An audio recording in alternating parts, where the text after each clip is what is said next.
So kita teruskan, itulah yang saya kata. Kalau itu berlaku, maka it is called, in any democracy, dalam mana-mana demokrasi, Datuk Tuan Timbalan Speaker, dalam mana-mana demokrasi, ia adalah dikatakan keseimbangan, proportionality, it is called that. So when there is a payment of taxation, or receipt of taxation from the people, maka kita perlu bayar balik, beri manfaat balik melalui pelbagai projek-projek awam. Perumahan, one of them, of course infrastructure. My Chief Minister selalu nyatakan, dia mengalu-alukan, menunggu agar kita dapat teruskan dengan projek-projek besar kita di Pulau Pinang. Itu begitu penting. Dalam belanjawan kita di Pulau Pinang, apa yang kita boleh buat? 1 bilion kita punya belanjawan pengurusan. Dan defisit kita separuh daripada itu. It's not easy. That's the reason why kita juga melihat kepada bagaimana kerajaan pusat boleh bantu kita. Dan apabila kita sebut perkara tersebut, saya balik pada apa kita kata. Mengapa kita hendak tunggu untuk mereka? Kerana kita yang bertanggungjawab. Setiap tahun apabila perlu, kita bayar cukai. So itulah apa yang kita lihat dan harap dapat diberi balik kepada Pulau Pinang.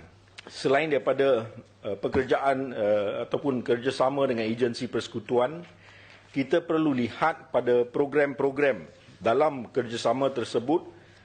Dan saya telah sebut dalam ucapan sebelum ini bahawasanya dalam satu daripadanya, dari segi sains dan teknologi tadi ada beberapa perkara, even Sungai Aceh tadi sampai rakan saya telah nyatakan, apabila kita lihat pada pembangunan kemahiran, program-program seperti STEM, TVET dan sebagainya, actually, again, kita balik pada pusat, ada dana di mana kita akan lihat bagaimana kita dapat lebih dana yang dapat sampai ke Pulau Pinang. Kerana di pusat apabila mereka sebut tentang ada dana untuk program tersebut, ia adalah untuk seluruh Malaysia.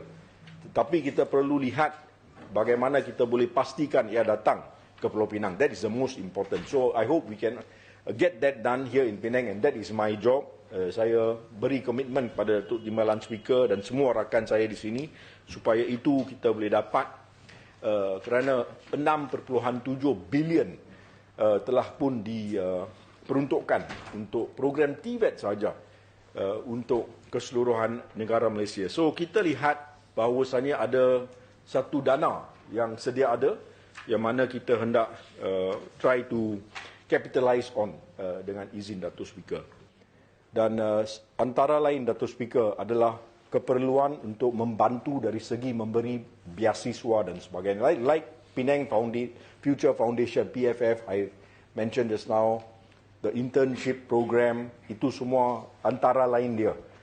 Saya bukan boleh berada di sini, Datuk Tuan Timbalan Speaker, sekiranya saya tidak diberi beasiswa.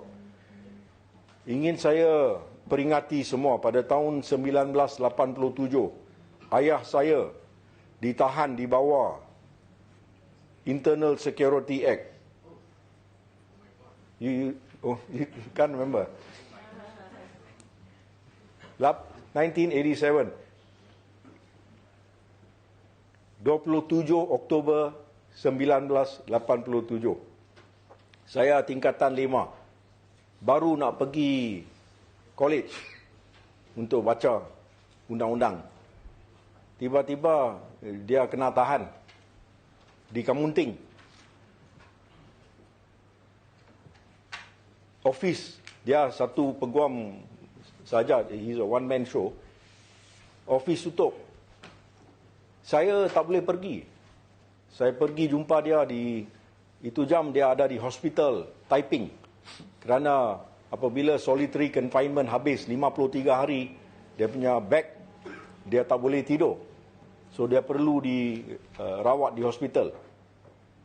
Di typing dia kata pada saya, "Son," dengan izin, "Son, you go and study." Dan I ask him dengan izin, How? Saya plan untuk pergi ke luar negara. Tak boleh. Bapak tak kerja, mana saya mau pergi? Tak ada duit.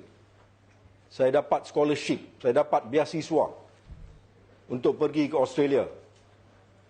Saya balik dari Australia 1 tahun, dia masih dalam kemunting. 15 bulan, Datuk Tuan Timbalan Speaker. Dia masih. Saya balik, saya cakap, nah sekarang saya mau pergi buat ijazah. So how? Cakap, you go and study. Itulah begitu pentingnya pendidikan. Walaupun dia ditahan secara kejam, secara tidak adil, dia masih nasihat anak dia pergi belajar. Itu lagi penting pada dia.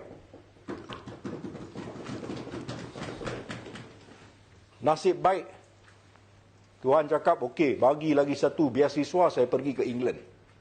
Belajar undang-undang. 3 tahun saya balik, dia sudah keluar daripada kemunting.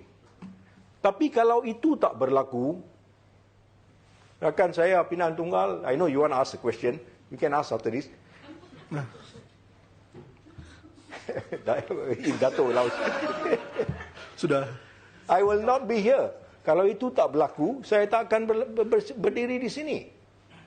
Saya tak akan jadi peguam, saya tak akan jadi exco, saya tak akan jadi adun, saya tak akan jadi timbalan kota menteri pada hari ini.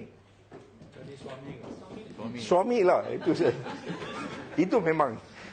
But that's the point. So I'm saying, bagi peluang pada semua. Apabila soalan itu diaju pada saya, itulah saya boleh rasa secara peribadi. Apa yang perlu saya buat, saya akan buat sedaya upaya saya supaya kita akan pastikan masa hadapan kita, kanak-kanak kita dapat diberi pendidikan yang diperlukan. Sedaya upaya saya. Terima kasih. Thank you, Datuk. Okey, Datuk Keramat.